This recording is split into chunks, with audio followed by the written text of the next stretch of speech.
తెలంగాణ కుంభమేళగా పిలుచుకునే సమ్మక్క సారలమ్మ జాతరకు మండమెలిగే పండుగతో అంకురార్పణ చేశారు.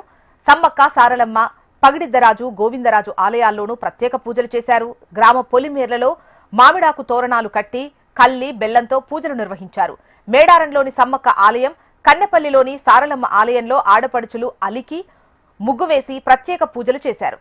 ఇక 4 రోజుల పాటు మహాజాతర జరగనుంది. జాతరకు 1,80,00,000 మంది భక్తులు వస్తారని భావిస్తున్నారు.